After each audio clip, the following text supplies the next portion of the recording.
네. 고린도전서 15장 42절부터 보겠습니다. 42절부터 49절은요, 부활인의 몸에 대한 성질을 알려줍니다. 그리고 형상의 종류에 대해서도 알려줍니다. 이 부활인은 누구도 설명할 수가 없는 거죠. 이제 증인들은 있었지만, 이제 이 부활의 인이 부활하신 이제 그리스도, 그리고 그리스도 이후에 또 부활할 성도들, 그 형체에 대해서, 또 그 형상에 대해서, 또 성질에 대해서 어떤 것인지, 이거는 진짜 성경을 모르면 알 수가 없는 거죠. 기독교의 유일한 종교의 특성이 부활 신앙이다라고 하는데 그 이상의 의미가 있습니다. 한번 보도록 하겠습니다. 조금 전에 영광을 하나님께서 각자 주신다, 또 형체를 주신다는 것을 아까 확인했고요. 자, 이어서 죽은 자의 부활도 이와 같으니 썩을 것으로 심고 썩지 아니할 것으로 다시 살며, 욕된 것으로 심고 영광스러운 것으로 다시 살며, 약한 것으로 심고 강한 것으로 다시 살며, 육의 몸으로 심고 신령한 몸으로 다시 사나니, 육의 몸이 있다는 것은 무엇이 있다는 증거다? 신령한 몸이 있다는 증거가 된다. 여러분, 이 구절은 나중에 고린도후서 6장에 또 반복이 됩니다. 그대로 반복이 됩니다. 그 말은 뭐냐면 고린도전서 15장에서 말씀하시는 부활, 이것이 근거가 되어서 고린도후서에 가서 이제 화해를 설명하면서 이 말씀을 다시 구체적으로 또 설명을 또 하고 있습니다. 자, 45절에 성경의 근거를 제시합니다. 기록된 바 첫 사람 아담은 산령이 되었다함과 같이, 창세기 2장 7절이죠. 마지막 아담은 그리스도입니다. 살려주는 영이 되었습니다. 아담은 처음에 산령이 됐잖아요. 그러니까 하늘에 속한 어떤 그 생명체를 창세 전에 하나님께서 보여주신 거죠. 그런데 그리스도는 바로 살려주는 영은 창조주라는 말씀이에요. 생명을 주관하는 분이 된다는 거죠. 아담은 생명을 주관하는 자는 아니에요. 그는 어디까지나 피조물인 거죠. 그러나 아담이 타락 전에 산 몸으로, 영이 살아있는 몸으로 그렇게 존재했었고, 자, 그것은 장차 오실 살려주는 영으로 오시는 그리스도에 대한, 여기 마지막 아담이죠. 마지막 아담은요, 아담의 완성이라고 보시면 돼요. 아담의 완성이라는 말은 하나님께서 당신의 형상으로 지음을 받은 아담을 창세기에 보여주셨는데, 장차 아까 이미 지나왔는데 하나님께서 모든 만물들을 그렇게 하시고 나중에 아들도 복종시킨 이유가 어디에 있다고 하셨어요? 만물 안에 계신다고 하셨죠. 그럼 만물 안에 계시는 이 증거의 확증을 생명체가 어디 몸 안에 있는 거예요? 죽을 몸 안에 있도록 한 게 이게 부활의 비밀인 거죠. 그러니까 겉에 있는 어떤 육체 모양이 어떤 방식으로 썩든지, 그게 고난의 방식이든 어떤 방식이든 그 방식이 바로 영원한 생명, 살려주시는 그리스도의 영이 분명하다는 증거가 된다는 겁니다. 참으로 신비로운 거죠. 그러니까 성도들 사이에 부활신앙을 깨닫고 자신의 어떤 몸까지 이제 순교하는 걸 포함해서 희생하고 봉사하는 그 삶에서 부활신앙을 결국 확증하신다는 거거든요. 그 부활신앙은 자신이 만드는 게 아니죠. 여기 나와 있는 대로 살려주는 영, 오직 누가 하실 수 있는 일이냐면 그리스도가 하실 수 있는 일입니다. 그리스도 자신이 확증을 하셨고 자기 마음대로 하시는 게 아니죠. 아버지의 허락하시는 영, 성령을 통해서 우리 중생시킨다 그러죠. 죽은 우리 몸에 영원한 생명이 활동할 수 있도록, 생명력이 지배할 수 있도록 그렇게 하나님께서 살려내시는 겁니다. 아담은 산영이 되었다함과 같이 마지막 아담은 살려주는 영이 되었나니, 자, 먼저는 신령한 자가 아니요 육 있는 자요. 아담이 몸으로 지음을 받았고 타락했잖아요. 그럼 그 몸에서는 영원한 생명이 나올 수 있는, 보일 수 있는 여지가 있을까요? 없을까요? 없죠. 전혀 없어요. 전혀 없어요. 그런데 살려주는 영 그리스도가 오시면 동일한 육체 속인데 그 동일한 육체 속에 하나님의 택한 백성들을 통해서는 뭐가 드러난다는 거예요? 영원한 생명 부활의 영광이 드러난다는 거예요. 그리스도의 부활의 영광의 형체가 지금 함께하는 여러분들과 저를 보혜사 성령께서 진리로 교제하게 할 때 거기에 주의 영광이 드러난다 그러는 거거든요. 교회가 그리스도의 영광인 것처럼 이게 신비한 거죠. 그럼 이때 영광은 아까 부활이 절대적이라고 했기 때문에 성도들을 통해서 드러나는 부활 신앙을 간직한 영광이라고 하는 것은 이 세상에 속한 것이 절대로 아닌 거죠. 그걸 여러분 뭐라 그러냐면 거룩성이라고 그럽니다. 구별되어 있다는 걸 말하는 거죠. 신비할 따름입니다. 이거는 말씀을 통해서 그 깊이를, 그 설명을, 이 성질을 이해해 가지 않으면 도저히 알 수 없는 거죠. 이 안내를 반드시 받아야 되고, 물론 다른 말씀도 그렇습니다만은. 자, 볼까요? 계속. 먼저는 46절, 먼저는 신령한 자가 아니요 육 있는 자요 그 다음에 신령한 자니라. 그러니까 육을 무시하는 게 아니에요. 육을 통해서 애써서 수고하고 고생하는 것을 통해서 뭐가? 영원한 생명, 부활이 증거된다는 거죠. 47절, 첫사람은 땅에서 났으니 흙에 속한 자이거니와, 우리 흙으로 만들어졌잖아요. 그런데 보세요. 누구는 둘째 사람은, 살려주는 영 그리스도는 어디에서 났대요? 하늘에서 났대요. 요한복음 1장 14절 아시죠? 말씀이 육신이 되어 우리 가운데 가심에 우리가 그의 영광을 보니 은혜와 진리가 충만하더라. 그리스도가 분명히 이 땅에 뭘 가지고 오셨죠? 육의 몸 가지고 오셨잖아요. 그리고 그런데 누구의 영광이 거기에 드러난다 그럽니까? 하나님의 영광이 드러나는 거죠. 그럼요, 보혜사 성령께서 오셔서 성도님들과 저에게 진리의 말씀을 깨닫고 감석하고 온몸으로 하나님을 찬양하고 그리스도의 몸된 교회, 가정교회에서부터 돌보고 하는 그 모든 과정들이 오늘 우리가 확인한 말씀으로 보면 무슨 영광의 증거인 거죠? 부활의 영광의 증거가 되는 겁니다. 이걸 지금 15장에서부터 지금 이 뒷부분에 아주 진짜 어디에서도 읽을 수 없는 이런 진리의 말씀을 지금 소개하고 있거든요. 볼까요? 48절, 하늘에는 나셨다라고 얘기를 합니다. 무릇 흙에 속한 자는 저 흙에 속한 자들과 같고, 자, 무릇 어디에 속한 자는? 하늘에 속한 자는 저 하늘에 속한 자들과 같으니, 우리가 흙에 속한 자의 형상을 입은 것 같이 또한 어디에? 하늘에 속한 자의 형상을 입으리라. 하늘에 속한 자의 형상, 하나님으로부터 태어난 자입니다. 보혜사 성령께서 우리를 다시 태어나게 한 거죠. 육의 몸이지만 성령 세례를 통해서 하나님의 자녀로 태어난 겁니다. 그 출생의 비밀은 성령께서 기록하게 하신 하나님의 말씀을 통해서 확인할 수가 있는 거죠. 제가 출생의 비밀이라 이런 말씀 많이 드리잖아요.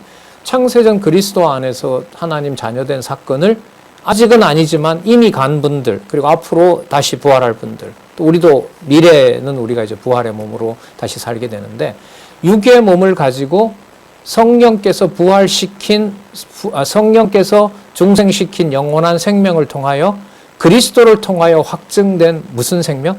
부활의 생명. 이 부활의 생명을 성도들이 함께 알게 된다는 거죠. 너무너무 신비한 차원이죠. 우리가 흙에 속한 자의 형상을 입은 것 같이 하늘에 속한 자의 형상을 입으리라.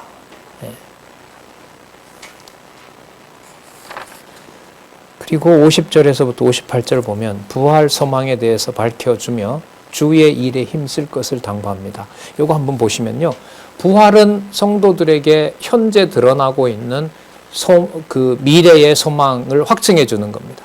그러니까 성도들이 보혜사 성령께서 주시는 생명, 보혜사 성령은 어떤 일을 하셨냐면 죽은 그리스도를 어떻게 하신 분이에요? 살려내신 분이거든요. 하나님의 능력의 영이잖아요. 그리고 잉태시킨 분이고, 그럼 어디에서 낳은 게 되죠? 그렇죠. 잉태가 하늘로부터 된 거고, 부활이 하늘로부터 된 거고, 물론 전생에도 그렇죠. 하나님께서 충만한 영으로 그리스도의 모든 가르치는 거, 사역하신 거 전부 다 주관하셔서 그는 진짜 의인으로서 어떤 흠결이 없는 분으로 살아가셨으니까요. 자, 그러면 성도들이 육의 몸을 가지고 애쓰고 수고하는 디아코니아라는 그 헌신의 삶이라는 것이 무엇의 증거로 밖에는 설명이 안 돼요? 부활의 증거 외에는 다른 의미를 부여할 수가 없어요. 왜? 그건 전부 어디에 속한 거니까? 땅에 속한 거니까. 그러니까 하늘에 속한 것은 무엇으로밖에 설명이 안 되는 거죠? 부활밖에 설명이 안 되는 거죠. 그러면 성도들의 육신적으로 갈라져 있다 하더라도 부활 신앙으로 본다면 갈라져 있는 것은 후패할 몸으로서 드러나는 것뿐입니다. 그 모든 것이 썩어서 뭐가 일치가 일어나는 거죠? 영원한 생명이 일치가 일어나는 거예요.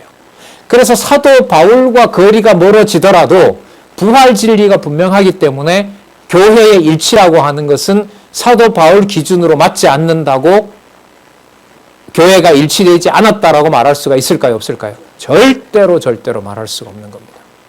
자, 그 맥락에서 또 한번 볼게요. 형제들아, 내가 이것을 말하노니 혈과 육은 하나님 나라를 유업으로 받을 수 없고 또한 썩은 것은 썩지 아니할 것으로 유업으로 받지 못하느니라. 그러니까 여러분, 우리 몸으로 이 세상에 있는 어떤 것을 영원한 생명으로 대체할 게 있을까요? 없을까요? 없을 뿐만 아니라 없게 하세요. 그게 아무리 훌륭한 지식이고 아무리 몸을 불에 던져서 전혀 상관없는 사람을 위해서 내 몸을 불태운다 하더라도, 우리 이미 지나왔잖아요. 뭐가 없으면. 하나님의 아가페가 아니면 아무것도 아닌 거예요. 그럼 반대로 말하면 조그마한 봉사라도 하나님께 속한다는 하늘로부터 태어난 하나님의 백성이라면 그것은 어디에 동참을 시키고 있는 거죠? 부활의 영광에 동참을 시키고 있는 거예요. 그래서 과부가 낸 구리동전이 많이 낸 부자보다가 뭐라고 하는 거죠? 하늘나라에서는 어떻다? 크다라고 값을 매기는 거예요. 그러니까 여러분, 교회는 규모와 어떤 세상의 어떤 판단과 기준으로 우리 요즘 후서까지 배우잖아요. 추천서도 필요 없어요. 추천서는 유일하게 하나밖에 없죠. 기록한 말씀을 성령께서 뭐하게 한다? 교통시키신다는 것밖에 없어요. 여러분, 이게 그냥 우리끼리 이렇게 모르는 분들끼리 모여있는 지금 이런 교회를 그냥 정한 날짜에 장소에 하는 걸 말하는 걸까요? 이게 가정에서부터 육의 몸을 가지고 이 땅에 태어나도록 한 그때부터 시작된 걸까요? 후자였죠. 근데 우리가 그걸 몰랐죠. 진짜 함부로 다룰 수 없어요. 결론은 그리스도의 영광으로 부활의 영광에 함께하는 그리스도의 몸된 교회가 그 가정교회에서부터 시작된다는 것을 우리가 다시 한번 확인을 하고 있는 겁니다. 볼게요. 51절 보라 내가 너희에게 비밀을 말하노니, 비밀을 말한대요. 우리가 다 잠잘 것이 아니요 마지막 나팔에 순식간에 홀연히 다 뭐한다? 변한다. 그리스도가 변화산에서 보여주신 것처럼 육의 몸이 전혀 어디에 속한 몸이 아니에요. 땅에 속한 몸이 아니라 하늘에 속한 영광체를 보여주시잖아요. 그렇게 변한다는 거죠. 예. 나팔 소리가 나매 죽은 자들이 썩지 아니할 것으로 다시 살고 우리도 변화하리라. 이 썩을 것이 불갑을 썩지 아니할 것을 입겠고 이 죽을 것이 죽지 아니함을 입으리로다. 이 썩을 것이 썩지 아니함을 입고 이 죽을 것이 죽지 아니함을 입을 때에는 어떤 일이 발생하느냐? 사망이 이김에 삼킴받는다. 그러니까 승리가, 부활의 영광의 승리가 사망을 뭐 해버린다는 거, 집어삼켜버린다는 거죠. 그러면 아까 부활이 절대적이라고 했는데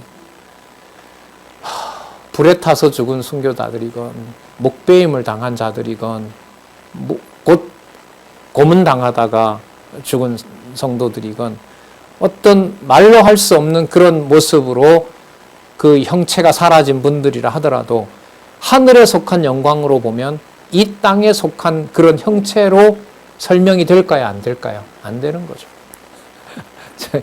제 할머니가 결국 교회 이렇게 다니시고 매일 기도하시다가 이렇게 하셨는데 저를 보고 그래요. 홍기야, 화장하면 안 된다. 왜요? 일단은 너무 뜨거울 것 같고 너무 뜨거울 것 같고 나중에 천국 갔을 때 다 타고 나면 뭐가 남냐. 날 태우지 마라. 네, 이렇게 하시더라고요. 그래서 이제 제 아버님도 그렇고 묻어드렸는데 그래서 그런 건 아닌데 그래 묻을 묘소가 있었으니까 어쨌든 그 당시에는 그렇게 했습니다. 왜 그런 고민들 실제로 하시잖아요. 이 몸 이대로 부활하니까라고 얘기를 하면 뭐예요? 다리 절단하고 뭐죠? 불에 다 탄 분들은 화형 로만 가톨릭이 태우거나 했던 성도들은 어떻게 살아나겠어요? 이게 전부 어디에 속한 차원으로 자꾸 돌려놓는 거죠? 땅에 속한 거, 어디에 있는 것을 하늘에 속한 부활의 영. 이건 여러분 육신으로는 증명이 안 되는 거예요. 그러나 반대로 아까 그 부활의 영광이 무엇을 집어삼킨다 했죠? 육신을 집어삼킨다고 했으니까 먼저는 육이라고 했잖아요. 그죠? 이 육 속에 하나님의 놀라운 능력이 기록한 이 진리의 말씀으로 무슨 영광을 기억나게 해요? 생각나게 하고 부활의 영광, 하늘에 속한 영광의 능력을 생각나게 하는 겁니다. 그러니까 하나하나 따라가야죠. 바울이 한자 한자 기록하도록 한 이것을 무시하고 막연히 부활할 거야. 이건 아니라고. 자, 우리도 다 변화하리라. 사망이 이김에 삼킨 바되리라 했고요. 자, 55절부터 보겠습니다. 사망아, 너의 이기는 것이 어디 있느냐? 사망 너 절대로 이기지 못한다 이 말씀이죠. 그리고 사망이 쓰는 것은 어디 있냐? 그러니까 사망이 사용하는 무기가 뭐냐 이거죠. 너가 들고 설치는 무기가 뭐냐 도대체. 너 이기지도 못하지만 그렇게 좀 권력이 있는 것처럼 그렇게 설치는데 너 뭘 가지고 그렇게 하느냐? 56절. 사망이 사용하는 무기는 뭐라는 거예요? 죄인 거죠. 죄는 여러분 하나님의 백성들을 하나님의 백성 되지 않도록 만들어버리는 거죠. 그게 바로 죄 아닙니까? 그러니까 피조물이 자기 자리를 잃어버리고 욕심이 발동해서 창조주가 되는 거죠. 선과 악을 아는 일에 창조주와 같이 하나님과 같이 되도록 죄는 우리를 사주하는 거죠. 너 맘대로 해. 이렇게 작은 건 너가 판단해도 되는 거야. 이런 것까지 하나님 하게 했다고 해야 돼? 이렇게 이제 선악을 아는 일에 나를 하나님과 같이 되도록 하는 겁니다. 자, 그럴 때 그 다음에 죄의 권능은 뭐라고 얘기를 합니까? 율법이에요. 그럼 여러분 죄의 권능이 율법이라는 건 뭐냐면 인간들의 생각 속에 누구 중심대로 선과 악을 명확하게 판단해요? 자기 중심대로. 여러분 오늘 끝나고 점심 드실 텐데 딱 눈앞에 식사가 나왔을 때 먼저 먹으시는 게 있겠죠. 밥을 먹을지 국을 먹을지 과일을 먼저 먹을지 모르잖아요. 누구 좋은 대로 선택해요? 그 나 좋은 대로 선택한다는 판단이 어디서 일어나요? 여기서 일어나잖아요. 그죠? 생각으로. 그죠? 그럼 그 생각이 요거는 나중에 먹고 요건 먼저 먹어야 되라는 법을 누가 만들어요? 내가 만들어요. 요게 율법이에요. 그러니까 선과 악을 아는 일을 선과 악의 주관자가 그리스도를 빼고 나면 누가 되는 거예요? 내가 되는 거예요. 내가. 이게 여러분 사망의 권세 아래 들어가는 거죠. 예. 다 그러고 살기 때문에 육의 조건으로는 하나님의 영, 부활의 영을 생각할 여지가 본능적으로도 없어요. 본능적으로도 없어요. 우리 이미 지나왔잖아요. 고린도전서 7장 25절에 오호라 나는 권고한 자로다. 내 속 사람으로는 선과 악을 하나님 중심으로 판단하고 싶지만 또 다른 법이 나를 사로잡아 어디 아래로 끌어가요? 죄 아래 끌어가잖아요. 죄 아래 끌어간다는 말은 누구 중심의 선과 악의 법을 만든다는 거죠? 자기 중심의 법을 만든다는 거예요. 이 육의 몸을 하나님의 은혜가 아니면 하나님의 그것도 자기 중심으로 교회를 파괴하던 자가 부활의 영광에 동참한다? 바울 입장에서 보더라도 이런 황송한 일은 없는 거예요. 없는 거죠. 이방인의 입장에서도 마찬가지인 거예요. 그래서 여러분 이 율법이라고 하는 것은 멀리 있는 것이 아니라 진리의 말씀으로 하나님께서 그리스도 안에서 의롭게 여겨주는 은총을 베풀지 않으면 모든 만사의 모든 행동들이 누구 중심? 자기 중심적인 선과 악 뭘 만든다? 율법을 만든다. 법은 내 스스로 내 좋아하는 것과 싫어하는 것을 만들어내는 거예요.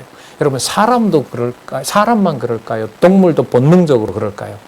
그래서 똑같이 베드로 후서에는 사람도 그리스도 없이는 이성 없는 잡혀 죽기 위하여 난 짐승이다라고 규정을 하는 거예요.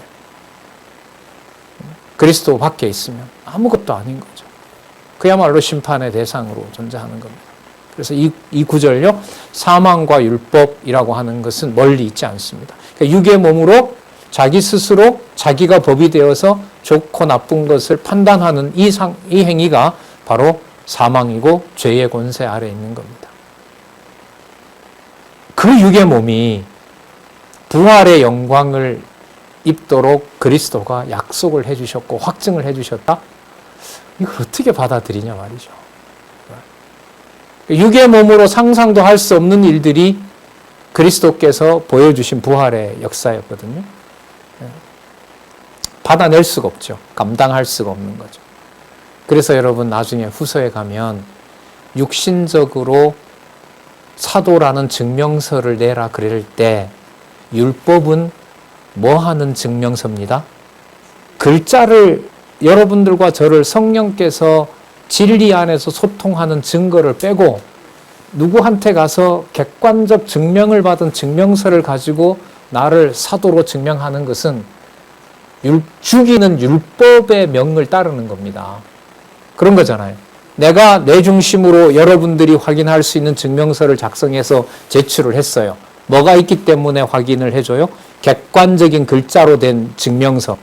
그럼 이게 증명을 해준다고 하면 성령께서 내주하시면서 알고 믿는 것으로 하나가 되게 하는 사건은 사라져버리는 거죠.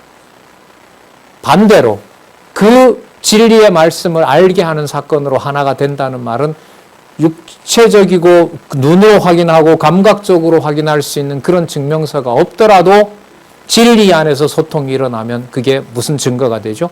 하나이다라는 증거가 되는 겁니다. 그걸 여러분 고린도 후서에 가면 하나님께서 이 문제를 일으키죠. 사도 바울에게.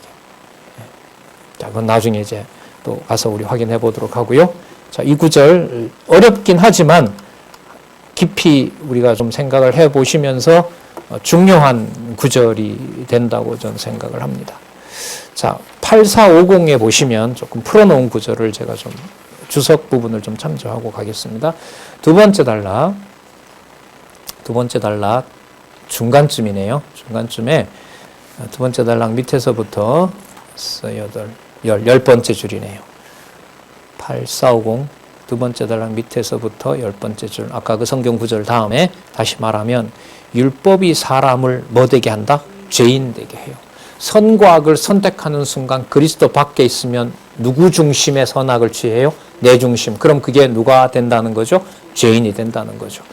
그러니까 죄인이 되게 하면 어디에 이르게 되죠? 죽음인 거죠. 죄의 권세 아래 들어가는 거니까. 그 다음에 나옵니다. 죽음에 이르게 하는 무슨 권세?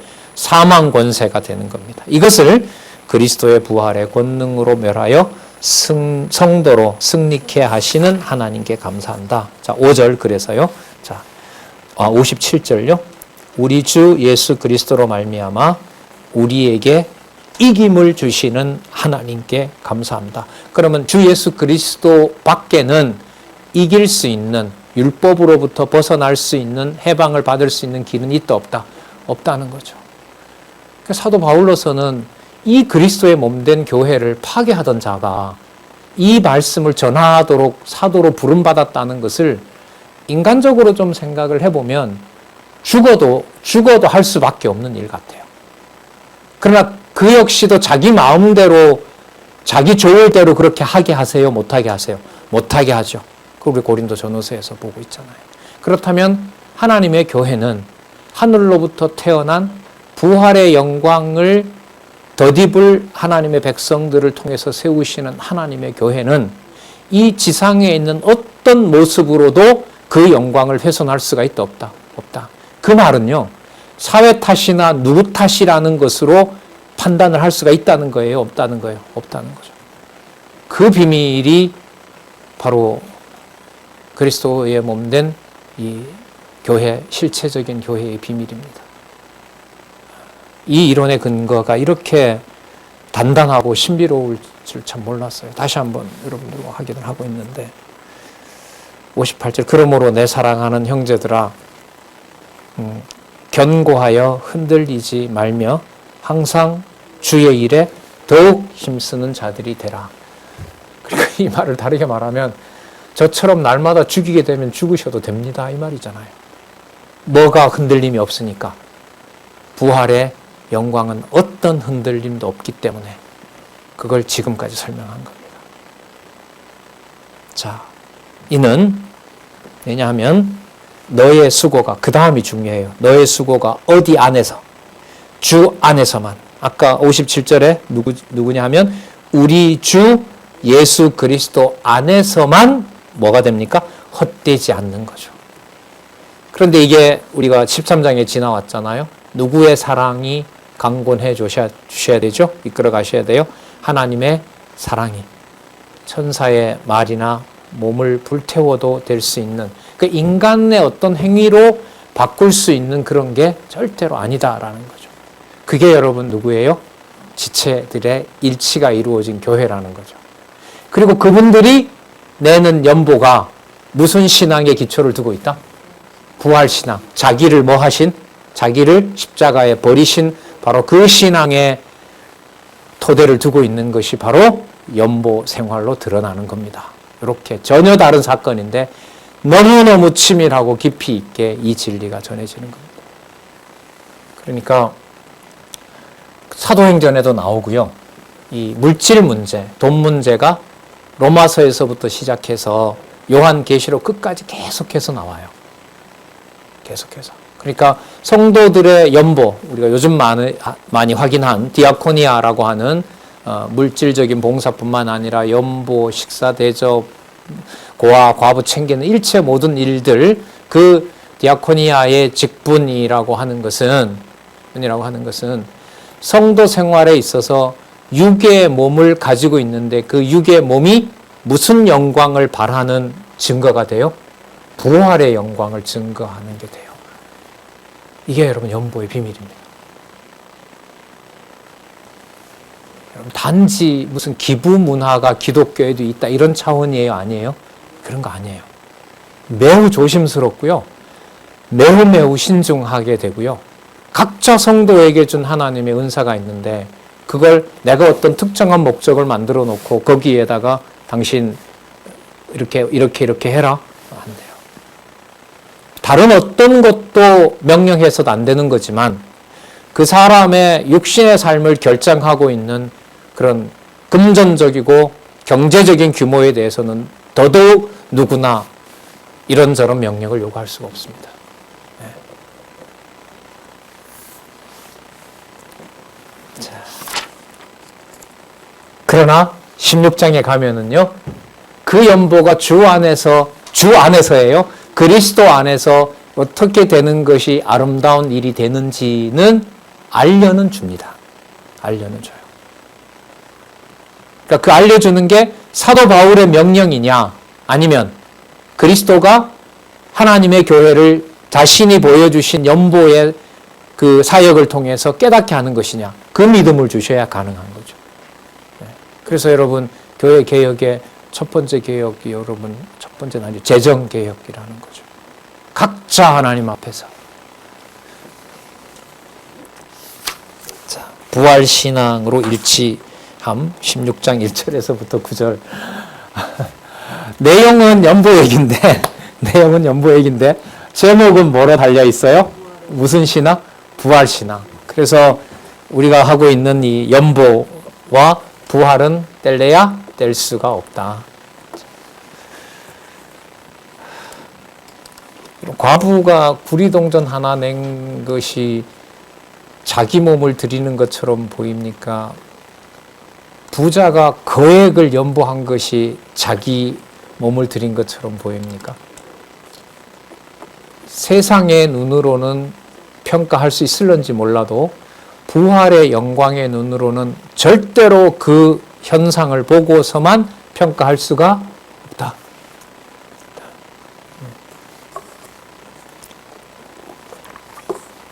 자, 16장 1절에서부터 9절. 부활신앙으로 일치시키는 연보의 삶이 어떤 것인지 한번 보도록 하겠습니다. 자, 성도를 위하는 예루살렘 성도들이겠죠. 대상은 성도를 위하는 연보에 대하여는 내가 갈라디아 교회들에게 명한 것 같이 너희도 그렇게 하라. 일관된 거죠. 이쪽에 가서는 이렇게 얘기하고 저쪽에 가서 저렇게 하고 이렇게 하면 안 되는 거죠. 매주일 첫날에 너희 각 사람이 일을 얻은 대로 저축하여 두어서 내가 갈 때에 연보를 하지 않게 하라. 내가 이를 때에 너희가 인정한 사람에게 편지를 주어 너희의 은혜를 예루살렘으로 가지고 가게 하리니, 그 연보 일을 특별히 맡기는 동역자를 사도 바울이 지금 추천을 하죠. 만일 나도 가는 것이 합당하면 저희가 나와 함께 가리라. 자, 그리고 내가 마게도냐를 지날 터이니, 아시아에서 편지를 쓰고 마게도니아는 이 아가야 반도로 내려가는 길목이잖아요. 유럽의 길목. 마게도니아를 지날 때에 그 북부에 있죠. 마게도니아를 지난 후에 너희에게 나아가서, 마게도니아 다음에 이 그리스 헬라 반도거든요. 너희와 함께 머물며 과동할 듯도 하니 이는 너희가 나를 나의 갈 곳으로 보내어 주게 하려 함이니라. 자, 이제는 지나가는 길에 너희 보기를 원치 아니하노니 이는 주께서 만일 허락하시면 얼마 동안 너희와 함께 유하기를 바람이니라.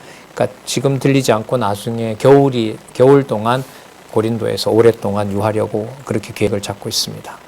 자, 8절 내가 오순절까지 에베소에 유하려 함은 내게 광대하고 공효를 이루는 문이 열리고, 공효라는 말은 복음을 전할 수 있는 효과적인 시간이 왔다 이건 거죠. 그런데 상황은 어때요? 광대하고 공효를 이루는 문이 열렸는데 누구도 동시에 생기게 되죠.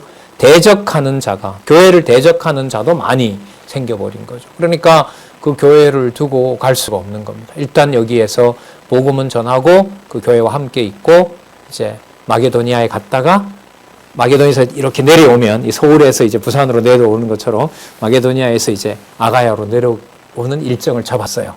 그리고 연보 부탁도 했고, 그런데 하나님이 이 일정을 뭐해요? 막아버려요. 마게도니아에 왔다는 소식이 있는데 바울이 고린도 교회에 올 수 없도록 하나님이 막아버립니다. 그리고 연보만 모아놓고 누구는 안 와요? 사람은 오지 않아요. 그래서 어떤 오해가 생겨요? 아, 결국은 연보 돈 문제였구나.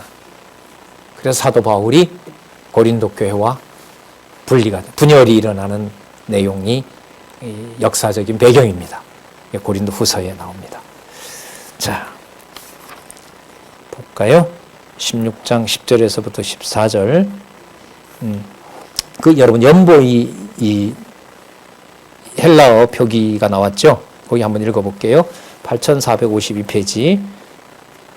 연보는 헬라어로 로게이아라고 하는데, 이는 공헌 또는 수집, 징수의 뜻이다. 바울은 부활의 신앙으로 일치된 교회들이, 자, 부활의 신앙으로 일치된 교회라는 말은 이 세상에 있는 조건으로 합한 교회가 아니고 전적으로 어디에 속한, 하늘에 속한 성도들이 함께하는 교회, 그 교회들이 서로 뭐하는, 돕는 연보 방법에 대해서 고민한다. 그래서 여러분, 부활신앙의 일치와 연보는 물질을 드리는 행위지만 어디에 속한 행위와 맞닿아 있다? 이게 연보예요. 이게 연보예요. 수고, 우리 여기 복지관에 있지만 여러 수고하시는 분들, 그리고 물질적으로 후원하시는 분들, 교회의 연구자들에게 후원하시는 분들, 또 뜻있는 일에 함께 하시는 연보, 가볍게 볼 일이 절대로 아니에요. 어떻게 보면 비밀이 여기 있습니다. 교회 생활의 신비함을 깨달아가는 중요한 키가 연보를 어떻게 이해하고 깨닫게 되느냐와 관계됩니다. 그럼 여러분, 이게 가정교회와 무관할까요? 가정교회의 핵심을 이룰까요? 예. 부모를 어떤 관점에서 볼 수 있다? 그리스도 안에서 연보하는 신앙의 선배로 볼 수 있다? 이게 여러분, 우리가 가야 될 정점입니다. 목표입니다. 이걸 깨닫게 해주시기를 간구하는 겁니다. 이 세상 기부 문화와는 비교가 안 되죠. 자, 볼까요? 16장 10절에서부터 14절. 디모데를 보내어 아볼로의 사정을 알리고 사랑을 당부합니다. 디모데가 이르거든 너희는 조심하여 저로 두려움이 없이 너희 가운데 있게 하라. 이는 저도 나와 같이 주의 일을 힘쓰는 자임이니라. 그러므로 누구든지 저를 멸시하지 말고 평안히 보내어 내게 오게 하라. 나는 저와 형제들과 함께 오기를 기다리노라. 자, 12절. 형제 아볼로에 대하여는 저더러 형제들과 함께 너희에게 가라고 내가 많이 권하되 지금은 갈 뜻이 일절 없으나 기회가 있으면 가리라. 여러분, 이 아볼로가 분파를 이루는 아볼로파다 한 사람들이 있는 거잖아요. 그러니까 지금 이 내용을 보면 이게 참 짠한데, 바울은 이제 오해가 됐고 그리스도 안에서 부활신앙으로 일치된 것을 가서 다시 한번 확인해 주세요라고 아마 지금 여기 있는 대로 많이 권한 거죠. 바울은 가세요. 가셔서 오해도 푸시고 일치되어 있는 이것이 진리 안에서 일치된 것을 알려주세요 이러는데, 바울은 아닙니다. 저 안 갑니다. 가셔야 될 것 같습니다. 아닙니다. 저 안 갑니다. 가셔야 될 것 같습니다. 저 안 갑니다. 안 갑니다. 그러니까 이 일을 하나님께서 아볼로에게는 갈도록 하는 마음을 안 줬어요.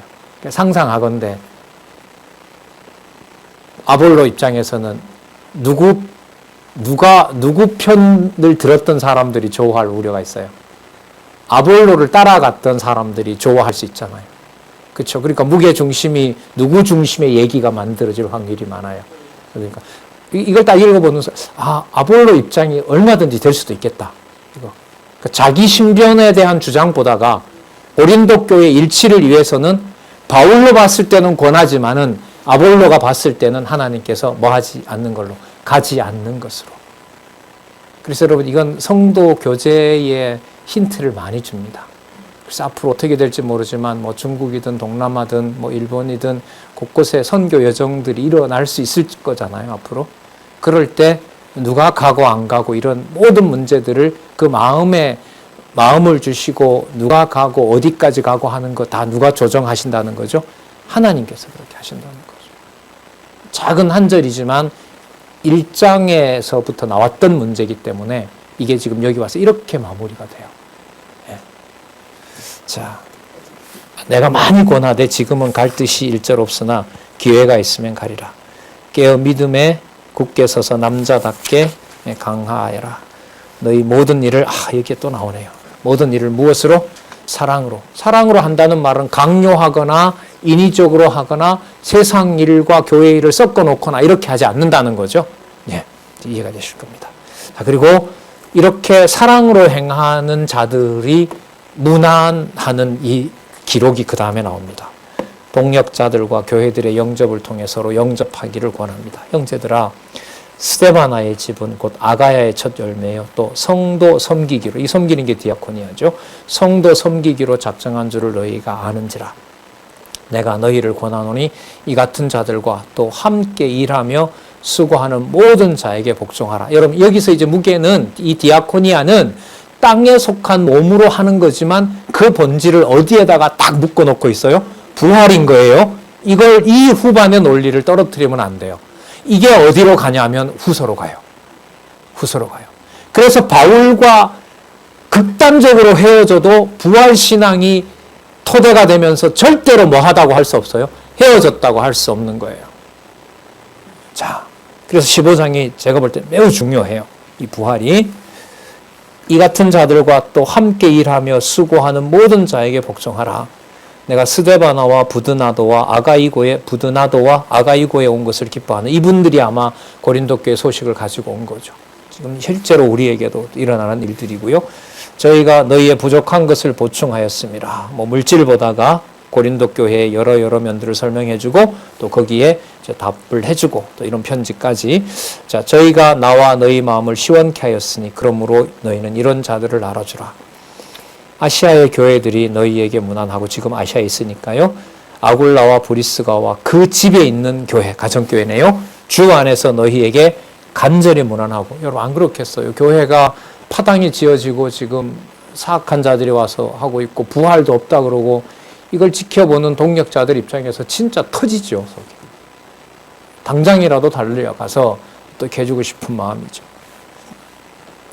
간절히 무난하고 모든 형제도 너희에게 무난하니 너희는 거룩하게 입맞춤으로 서로 무난하라. 이 일치예요. 이 일치 주제하고 맞죠. 서로 입맞추는 무난 인사. 그러므로 그리고 나 바울은 친필로 너희에게 무난하노니 어떤 사정인지 모르나 대필이 아니에요. 이건 바로 씁니다. 편지글을 본인이 바로 씁니다. 무난하도니 만일 누구든지 여기 보실까요? 주를 사랑하지 아니하거든 저주를 받을지어라. 그럼 지금까지 기록한 기록이 누구의 명령이다? 자기 명령이 아니라 주의 명령이다. 하나님의 말씀이다. 이것을 받아들이지 않는 자들은 저주받는다. 여러분 이게 뭐하고 똑같아요? 계시록 22장 18절 19절에 있는 대로 더하거나 빼면 뭐한다? 생명책에서 제해버린다. 성경 권위예요 이게. 성경 권위를 말하는 겁니다. 자, 저주를 받을지어다. 주께서 임하시니라. 반드시 심판하신다는 거죠. 23절 주 예수 그리스도의 은혜가 너희와 함께하고 그리고 그 안에서 나의 아가페가 13장에서부터 얘기해왔던 하나님의 사랑이 누구 안에서? 그리스도 안에서 그리스도 예수 안에서 너희 무리와 함께 있을지어다. 이렇게 해서 부활신앙으로 일치함에 대해서 뭐까지? 연보까지. 그리고 마지막은 그 연보를 물심양면으로 온몸을 던져서 수고하는 분들의 서로 뭐로? 입맞춤으로. 여러분 그 입맞춤은 진리 안에서 몸으로 겪지만 몸에다가 육신의 삶에다가 모두 올인하는 것이 아니라 육신의 삶에 어떤 대가도 바라지 않고 버리는 것. 그게 연보거든요. 버릴 연, 보충할 보. 모든 것을 버림으로 모든 것에 대한 답은 또 그 모든 것의 영광은 어디에다 두고 살아가게 하는 지체들? 하늘에다 두고 살아가게 하는. 자, 그걸 우리는 15장에서 무슨 사건으로? 부활의 영광이다 라고 우리가 확인을 한 겁니다. 여러분 돌이켜보시면 우리가 좀 몰랐던 면도 있지만은 가정교회에 하나님의 말씀을 가지고 살아가도록 한 여러분들이나 저의 삶에 몰랐다 하더라도 지금까지 그 말씀으로 그 가정교회를 또 지체들과 아름다운 일을 하게 한 그 영광의 능력은 물질이지만 어디에 속한 누구의 능력이었다? 하늘에 속한 하나님의 능력, 오직 그리스도를 통해서 드러난 부활의 영광이었다는 사실입니다. 겁나면서도 소중하면서도 반드시 하나님께서는 이 일을 교회의 마지막 승리까지 이 연보를 통해서 이루어 가실 겁니다.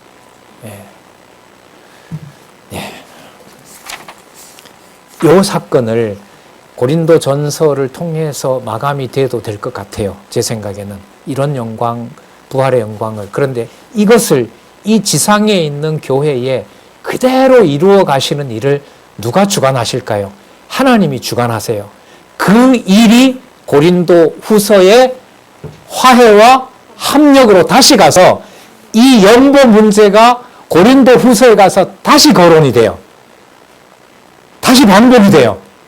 다시 반복이 되면서 그 사이에 이걸 전달한 사도 바울은 고린도 교회가 연보 문제로 바울과 간격을 벌려놔요.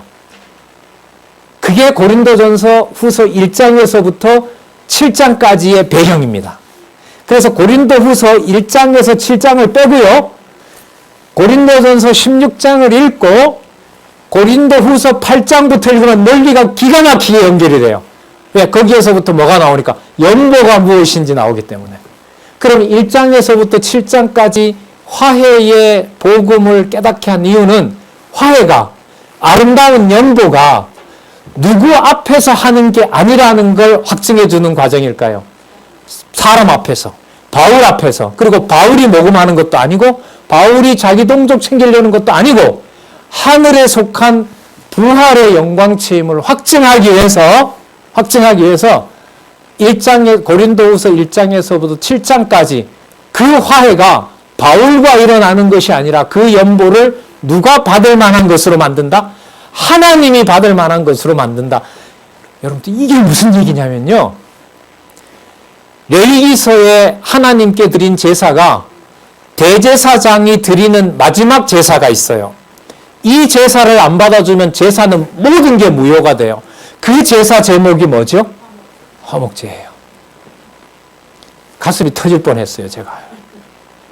그 포항에서 제가 레위기를 너무 재밌게 했거든요. 녹화가 안 돼서 2번, 3번 반복하면서 시컷 봤죠. 마음껏 봤죠. 거기에 여러분 제사 내용에 모든 것을 화목한 다음에 짐승도 주고 이방인도 주고 다 참여해요. 어디에 속한 음식임을 하나님이 받아준 거죠? 하늘에 속한 제물로 하나님이 받아준 거예요. 자, 그래서 고린도후서 1장에서부터 7장은 화해가 일어나도록 하는 복음인데 누가 전했다고 누가 주인 노릇 못해요? 바울이 전했다고 바울 주인 노릇 못하게 해요. 그러면 갈라지기만 한 거냐? 아니라는 거예요. 이미 고린도전서 15장에서 그 부활은 어디에 속한 것이고 누구도 손댈 수 없다는 걸 확인해 줬잖아요. 그죠? 그리고 고린도후서 1장 7절에서 그게 누가 받으시는 제사로 만들어져요? 누가 받으시는 화목제가 되게 해주세요? 그리스도가 드리는 하나님께 화목제임을 고린도후서 1장에서부터 7장까지 얘기해줘요. 그럼 이제 화목제물을 가지고 지성소까지 가신 거예요. 그리스도께서. 그 다음에 8장부터 어디에 있는 화목제가 펼쳐지는 거예요? 하늘에 있는. 그게 8장에서부터 합력, 연보 합력으로 연결이 돼요. 이 기회에 여러 가지로 이 고린도 전후서의 이 과정으로 보면 이 원로가 올해는 포기하려고도 했었던 1년은 미루려고 했었던 고린도 전후서의 논리적 통일성이 이렇게 연결이 되더라고요. 빨리 끝나고 아마 성경 보고 싶으실 거예요. 그래도 한시네요. 맞춰야 될 것 같아요. 진짜 확인해 주시기 바랍니다. 기도하겠습니다. 하나님 아버지 감사합니다. 기록하신 말씀의 권위에 다시 한번 모든 생각과 판단을 다 내려놓고 싶습니다. 기록하신 말씀을 차라리 기계가 되어 기록하신 말씀을 그대로 사진을 찍듯이 그대로 담고 싶은 심정입니다. 하나님, 이 놀라운 진리의 권위 앞에 함께하는 많은 지체들과 동역자들과 연보 생활로 가정교회에서부터 많은 지역에 있는 힘든 가정들까지, 가정교회들까지 수고하고 봉사하는 동역자들이 있습니다. 하나님, 지치지 않게 하여 주시고 작은 일에서 하나님의 큰 영광을 깨닫는 지혜로운 삶이 될 수 있도록 우리를 지켜주시옵소서. 감사드립니다. 예수님의 이름으로 기도드렸습니다. 아멘.